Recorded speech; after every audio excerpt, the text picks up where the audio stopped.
everybody in the world.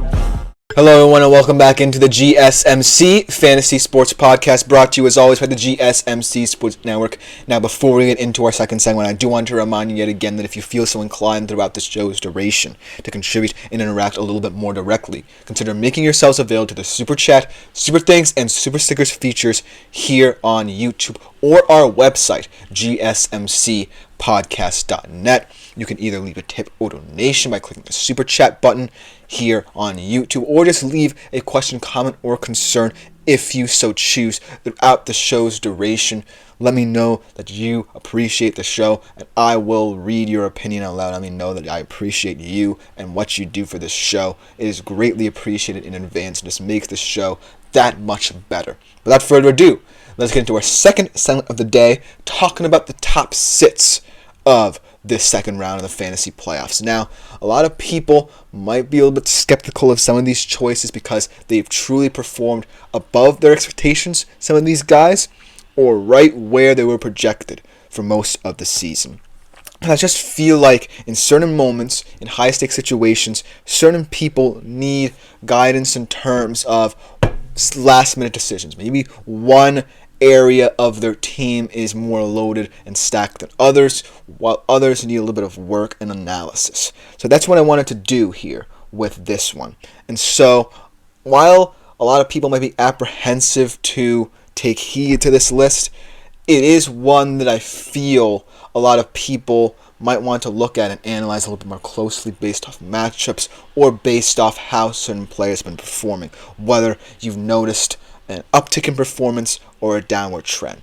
So without further ado, let's jump right into it. Starting off with perhaps my most controversial pick in this sits list at the QB position, because this guy has been rock solid at the QB position in fantasy, but he's never really been and gotten his flowers one of the best at fantasy.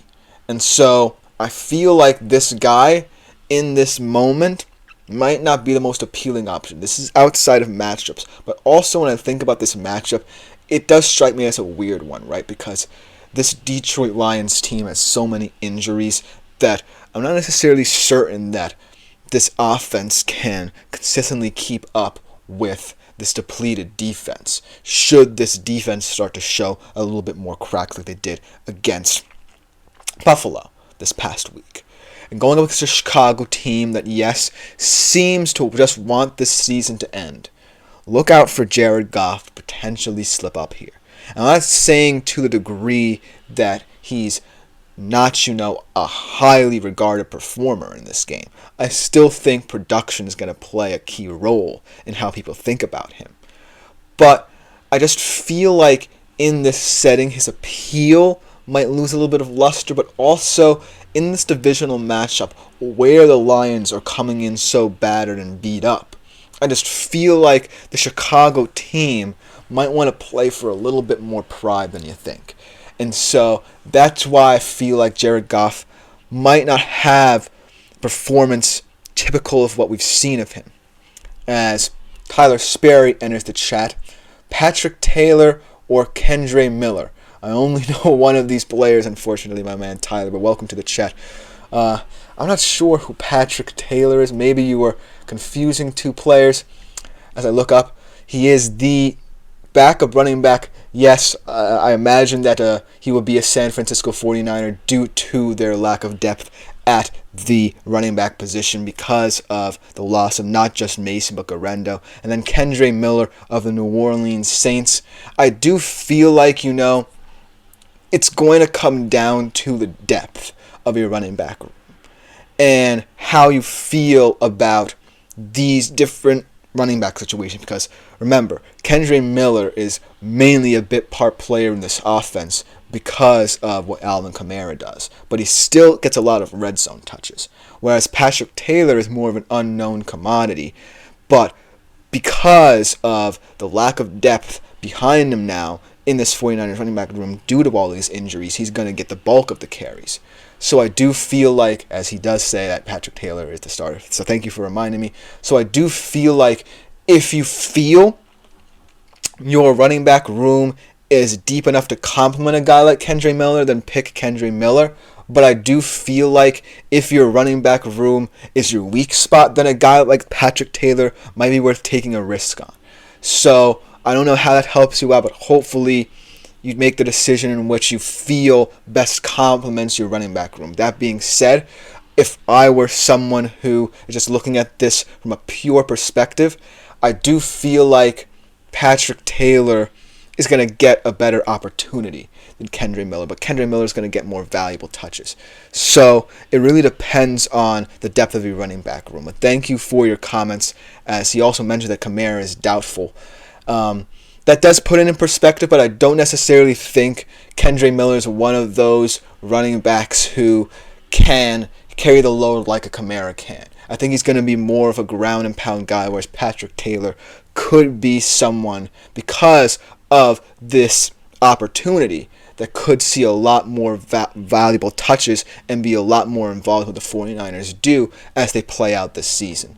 So I do feel like Patrick Taylor might be the go-ahead, but depending on how you view your running back room, Kendre Miller could be someone you want to look into. But if you just had to choose without any knowledge, or if I just had to choose without any knowledge of who your other running backs were, then I would say Patrick Taylor will be the guy, and I hope that really helps you. Thank you for your comments here as well.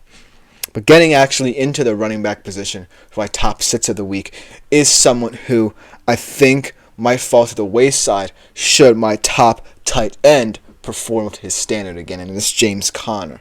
And I do feel like James Conner has slowly been falling down the pecking order these past couple of weeks after a lot of people, especially you in my comments, were really coming to me talking about how James Conner could impact your fantasy team.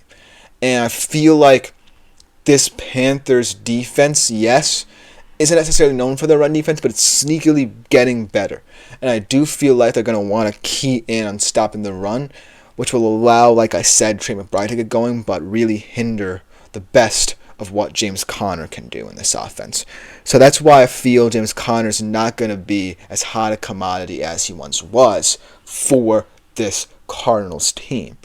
And it might just be for this 1 week, because I do truly believe that down the stretch, James Conner's value could increase, and potentially he could be a look at for your championship matchups.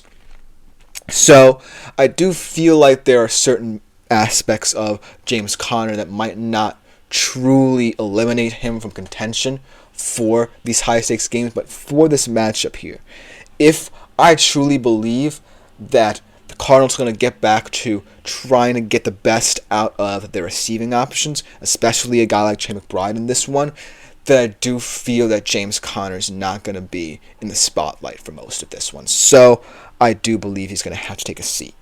In terms of wide receivers, this is someone who is kind of not, I don't want to call it zero to hero, just because I still love this guy and what he's done this fantasy season.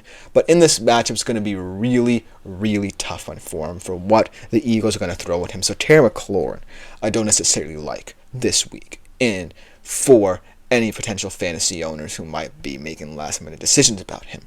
Because I do think that Jaden Daniels is going to rely a lot upon him in this matchup, but I don't necessarily feel like this Commanders offense needs to be predicated on the explosive play to win.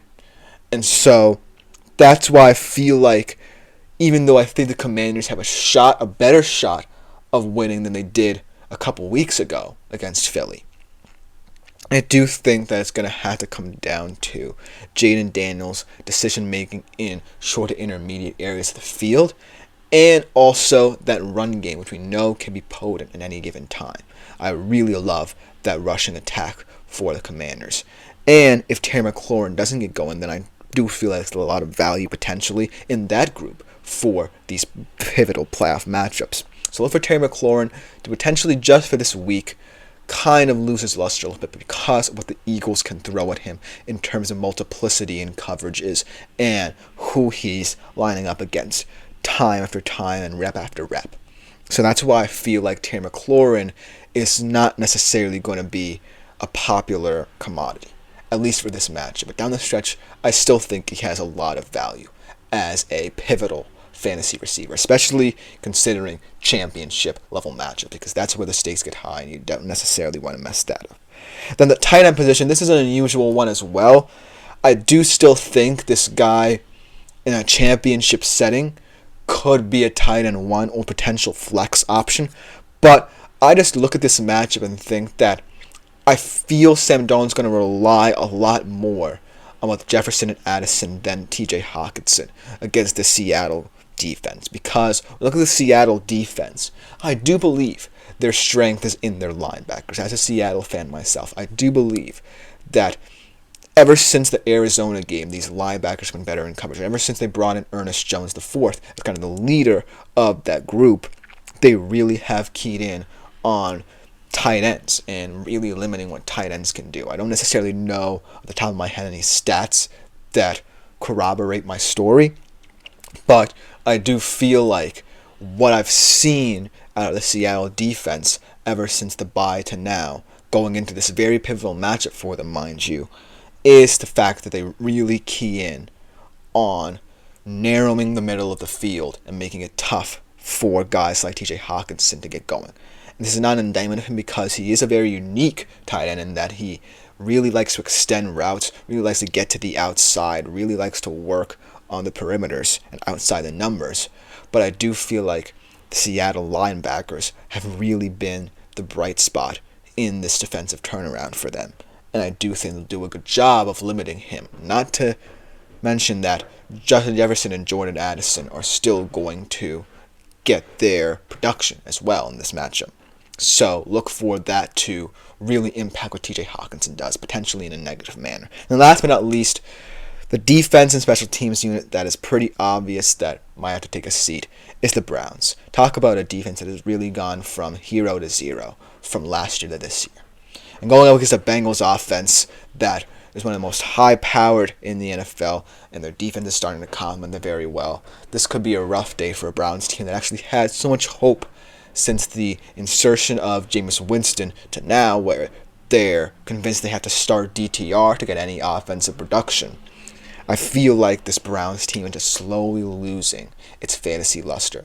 Potentially next year, things could change. Potentially if they draft a guy like Shedeur Sanders or Cam Ward, or take a flyer in a later round on someone. But for now, this is where the Browns are.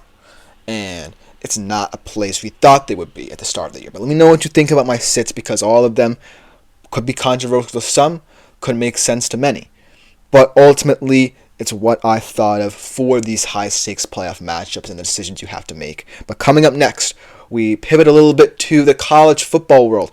First round action of the CFP takes place tonight, but before we get into that, I want to update you on the top 5 betting favorites to win it all. So, right after the break, we'll talk about that. Looking for your daily